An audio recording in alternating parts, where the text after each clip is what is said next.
जय गुरुजी, शुक्राना गुरुजी, अनंतम अनंतम शुक्राना गुरुजी। ओम नमः शिवाय, शिवजी सदा सहाय। ओम नमः शिवाय, गुरुजी सदा सहाय। सारे संगत जी को जय गुरुजी। संगत जी कैसे हैं आप सब? उम्मीद करती हूँ आप सब अच्छे होंगे। गुरुजी की कृपा से मैं भी अच्छी हूँ। आपका स्वागत है मेरे YouTube चैनल में। संगत जी, सत्संग शुरू करने से पहले आप सबसे एक विनती है कि कृपया सत्संग को पूरा सुने, और यदि ये सत्संग आप तक पहुंचा है तो इसमें गुरुजी की भरपूर ब्लेसिंग और आपके लिए ज़रूर कोई मैसेज होगा जो गुरुजी आप तक पहुंचाना चाहते होंगे। संगत जी, यदि सत्संग बोलते हुए मुझसे कोई गलती हो जाए तो कृपया मुझे क्षमा कीजिएगा। और यदि आप भी अपना सत्संग दूसरे संगत जी के साथ शेयर करना चाहते हैं तो डिस्क्रिप्शन में दी गई ईमेल आईडी पर आप अपना सत्संग लिखकर या रिकॉर्ड करके भेज सकते हैं। आपका सत्संग भी दूसरी संगत जी के साथ ज़रूर शेयर किया जाएगा। यदि आपको सत्संग पसंद आए तो सत्संग को लाइक करें, चैनल को सब्सक्राइब करें, कमेंट में जय गुरुजी ज़रूर लिखें और दूसरी संगत जी के साथ सत्संग को शेयर करें। जय गुरुजी संगत जी। आज का सत्संग सुदेशना एवं पुष्पल दास अंकल जी का है। अंकल जी बताते हैं, वर्ष 2001 में मैंने पहली बार कर्नल चटर्जी अंकल से गुरुजी के विषय में सुना था। उन्होंने मुझे गुरुजी का चित्र दिखाया और उनके कुछ चमत्कारों के बारे में बताया था। उस समय एक नए शहर में एक नई नौकरी के साथ मेरे जीवन में अत्यधिक उथल पुथल थी। इस नए कार्यालय में आने के बाद 1 माह में मुझे इंग्लैंड जाना था, किंतु 9 मास बीत जाने के बाद भी इस योजना का कुछ अता पता नहीं था, और दिल्ली जैसे महंगे शहर में मुझे घर आदि ढूंढने कर जीवन को सुनियोजित करने में अत्यधिक व्यय करना पड़ रहा था। आर्थिक समस्याओं के होते हुए मेरी पत्नी का गर्भपात भी हो गया था। इसके कारण कुछ स्वास्थ्य संबंधी समस्याएं आ गई थी, और स्त्री रोग विशेषज्ञ ने कहा यदि यह स्वयं ठीक नहीं हो तो शल्य क्रिया करवानी पड़ेगी। जुलाई 2001 में हम एम्पायर स्टेट में गुरुजी के पास पहुँचे, परंतु उनके जलंधर चले जाने का सुनकर अत्यंत निराश होकर लौटे। बाद में उसी मास में हमें गुरुजी के प्रथम दर्शनों का सौभाग्य प्राप्त हुआ। उन्होंने हमसे थोड़ा सा वार्तालाप किया और लंगर ग्रहण करने को कहा।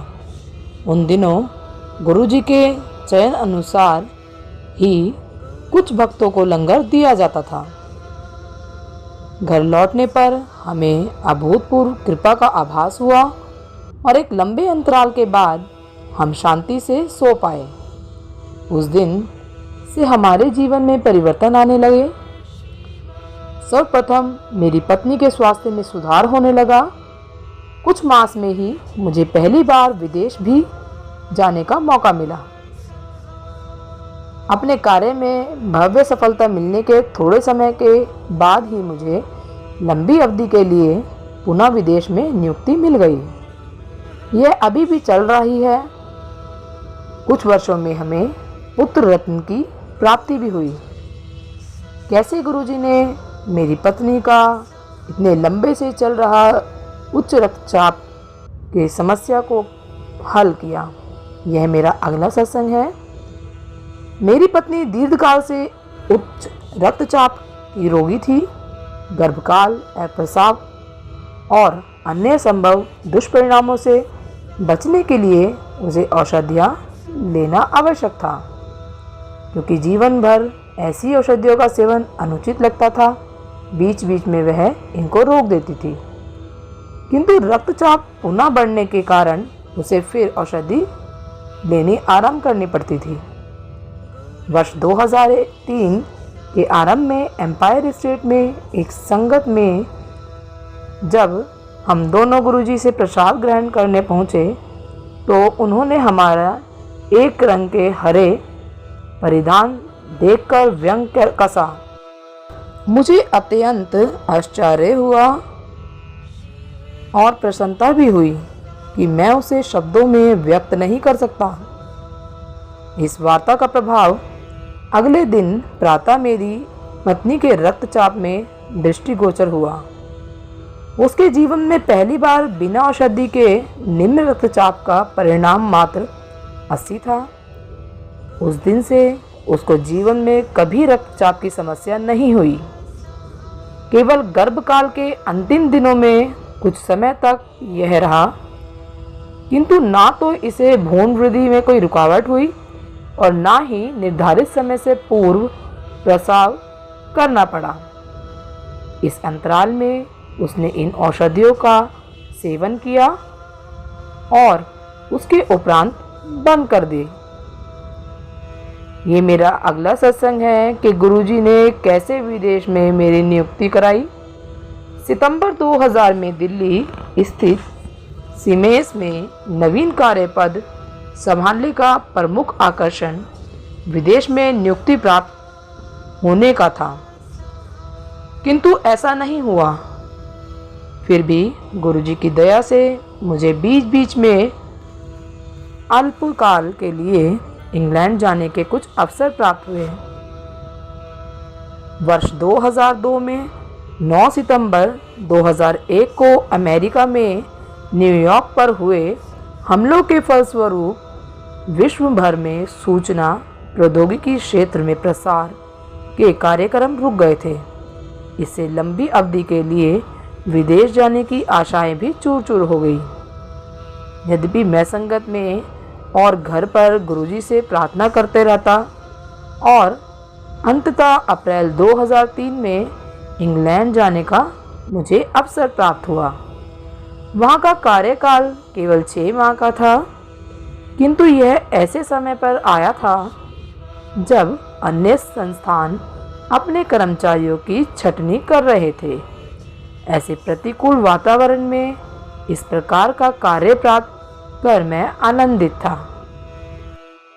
जब मैं अपने कार्य आज्ञा पत्र की प्रतीक्षा कर रहा था, मुझे गुरुजी के एक भक्त के यहाँ विवाह समारोह में जाने का निमंत्रण मिला। इस पर गुरुजी ने अपने हाथों से इंग्लैंड लिखा हुआ था। जब हम जाने से पूर्व गुरुजी की आज्ञा लेने पहुँचे, मेरी पत्नी ने उनसे अपने पिता और बहन के लिए आशीर्वाद मांगा। उसके कुछ बोलने से पूर्व ही गुरुजी बोले, साढ़े तो बड़ा पेरेंट कौन है। हमें तुरंत आभास हो गया कि उनका आशीर्वाद सदा उनके साथ रहेगा। कार्यस्थल पहुंचने पर मुझे बताया गया कि अवधि घटकर 4 मास भी हो सकती है, लेकिन गुरुजी की दया से मेरा कार्यकाल नहीं घटा और उसकी समाप्ति पर मुझे वहीं पर एक अन्य परियोजना का कार्य सौंपा गया। यह कार्य 10 माह से अधिक चला और उसकी समाप्ति पर अगस्त 2004 में जब मैं स्वदेश लौटने का तत्पर था, मुझे एक नवीन परियोजना पर भेज दिया गया, जहां मैं 1 वर्ष से अधिक रहा। कार्य की मध्यावधि में मुझे ट्रांसफ़र कर दिया गया, जहां कार्यकाल समाप्त होने के साथ ही हमारे पुत्र का जन्म हुआ। सितंबर 2005 में जब हम वापस भारत आने के प्रबंध कर रहे थे, मुझे लंदन स्थित प्रसिद्ध BBC की कंपनी में कार्य करने के लिए ट्रांसफ़र कर दिया गया। इंग्लैंड में प्रारंभिक अवधि कुछ मास की होती है, पर यहाँ पर मैं 2 से अधिक वर्षों तक कार्य करता रहा। मेरा अगला सत्संग है जब मेरी पत्नी ने गर्भ धारण किया, मैं इंग्लैंड के एक छोटे से शहर में नियुक्त था। रहने के लिए अच्छा शांत स्थान होते हुए यहाँ पर चिकित्सा, विशेषकर गर्भ संबंधी सेवाओं का प्राय अभाव था। स्थानीय चिकित्सा में प्रसविक केंद्र दाइयाँ चलाती थी और कोई विशेष सेवाएं उपलब्ध नहीं थी। गंभीर रोगियों को 16 मील दूर एक बड़े चिकित्सालय में जाना पड़ता था, जहां पहुंचने में ही आधे घंटे का समय लग जाता था। टैक्सी का व्यय भी कोई कम नहीं था।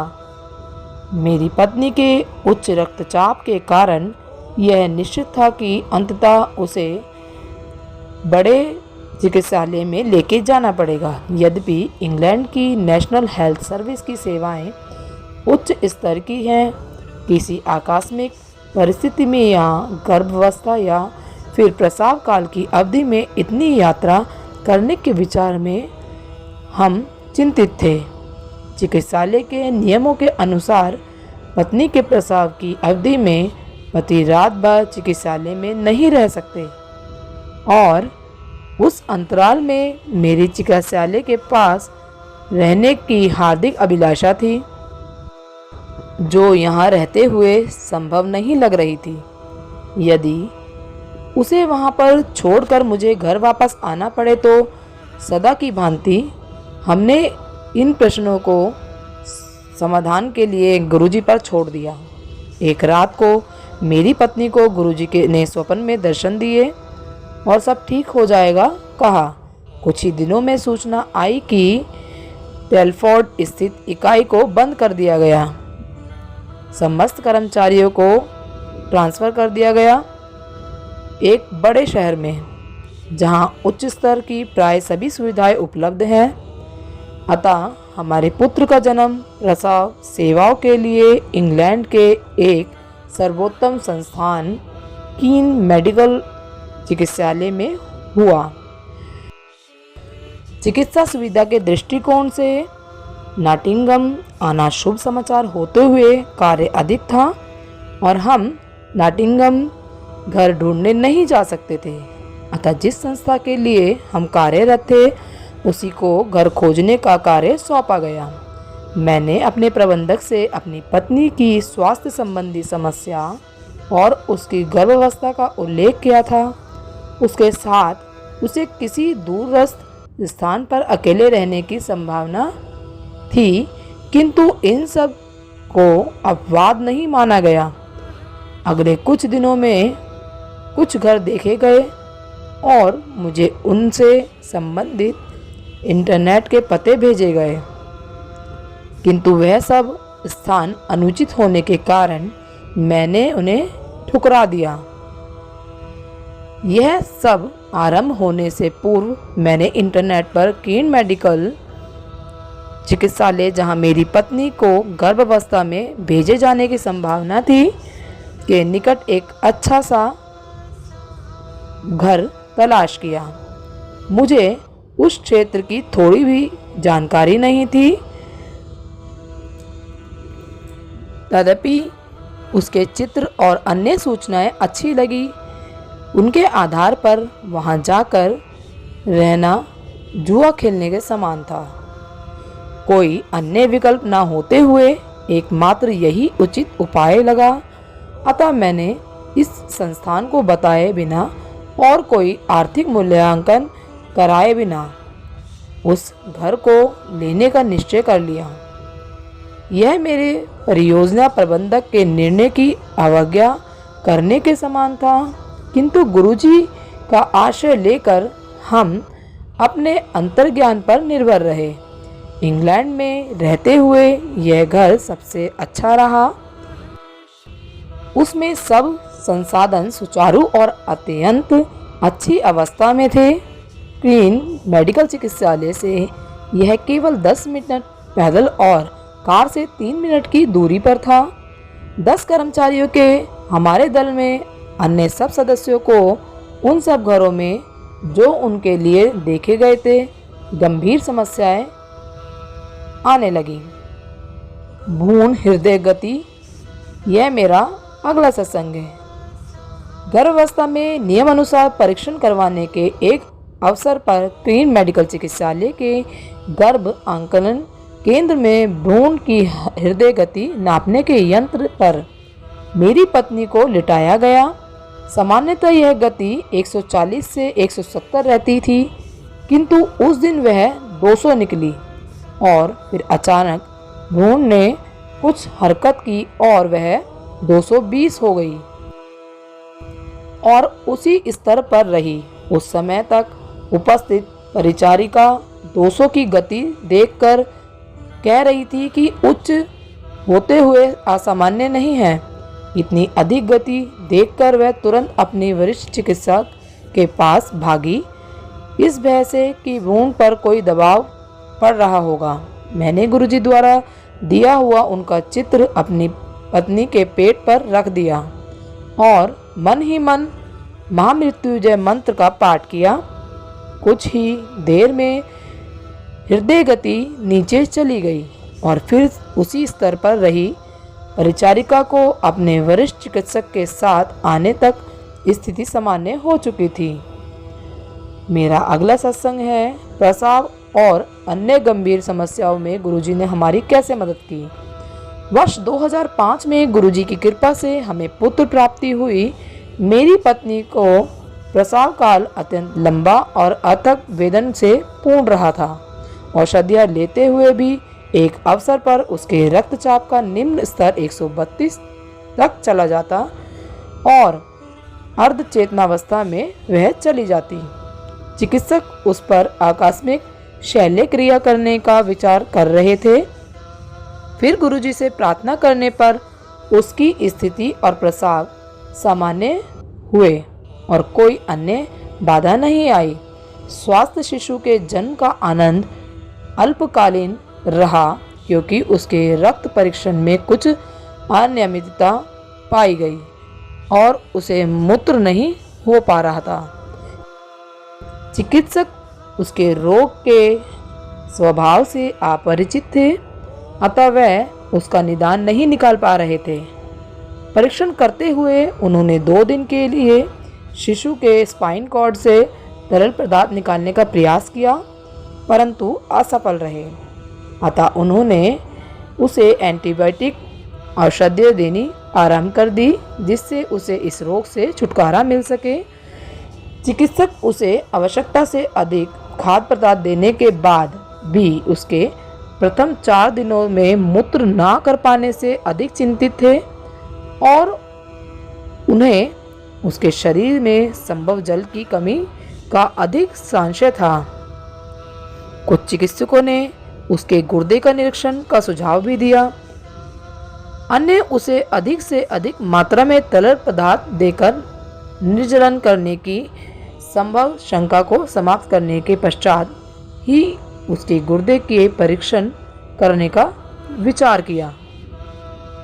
जैसे ये समस्या कम नहीं थी, मेरी पत्नी को भी गंभीर मूत्र रोग हो गया और उसका तापमान 105 डिग्री तक पहुंच गया। माँ और शिशु की गंभीरता देखते हुए उन दोनों को गहन सेवा केंद्र में भेज दिया गया। विदेश में मैं बिल्कुल अकेला था। परिवार किसी संबंधी या मित्र का साथ नहीं था। मेरे दल के सदस्य स्वदेश लौट चुके थे क्योंकि परियोजना की अवधि समाप्त हो चुकी थी। गुरुजी द्वारा दिए गए उनके चित्र हमने शिशु के शरीर पर और उसकी शाशय पर बार बार रखे और उनसे सहायता के लिए विनती की। ऐसी प्रतिकूल परिस्थितियों में हम क्या कर सकते थे? शीघ्र ही सब आशानुकूल होना आरंभ हो गया। शिशु ने पहली बार मूत्र किया और उसके पश्चात हमने कभी उसके संक्रमण के बारे में और नहीं सुना। चिकित्सकों के अनुसार शिशु के रक्त में वह संक्रमण संभवतः उसकी मां का रहा होगा। मेरी पत्नी को तीव्र प्रतिजैविक औषधियाँ दी गई और उसके स्वास्थ्य में भी सुधार आया। दोनों को जन्म के कुछ दिनों बाद घर भेज दिया गया। मेरा अगला सत्संग कैसे गुरुजी ने लंदन में मेरा सफलतापूर्वक ट्रांसफ़र कराया। नॉटिंघम में परियोजना की सफलता समाप्ति पर मेरे दल के सब सदस्य जा चुके थे। हमें रुकना पड़ा क्योंकि उस समय मेरी पत्नी के गर्भकाल का 9वां मास चल रहा था और प्रसव कभी भी हो सकता था। शिशु के जन्म के पश्चात हमने भारत लौटने से पूर्व 1 माह और रुकने का निर्णय लिया। हमने शिशु के 3-4 मास होने के उपरांत ही लौटने को कहा गया क्योंकि वायुयान में उसके कानों को अपरिवर्तनीय क्षति पहुंच सकती थी। भारत में मेरे प्रबंधक ने इंग्लैंड के प्रबंधक से मेरे लायक किसी अन्य कार्य के बारे में बात करने का आश्वासन तो दिया, किंतु मेरी योग्यता के अनुसार अच्छे स्थान पर कोई और कार्य मिलने की संभावना बहुत कम थी। हम गुरुजी से उपाय के लिए निवेदन करते रहे और शिशु के जन्म के 1 सप्ताह में ही मुझे यहाँ स्थित एक प्रबंधक से फ़ोन आया।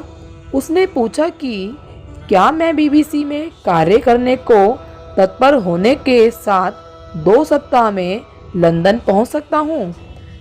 प्रसव, उसके बाद की घटनाएं और मेरी पत्नी का क्षीण स्वास्थ्य होते हुए गुरुजी के आशीर्वाद से हम अपना सामान बंद कर 3 सप्ताह के शिशु के साथ लंदन जा सके। यद्यपि नॉटिंघम से लंदन तक सामान्यतः 3 घंटे लगते हैं, किंतु व्यस्तता यातायात के कारण हमें 6 लग गए।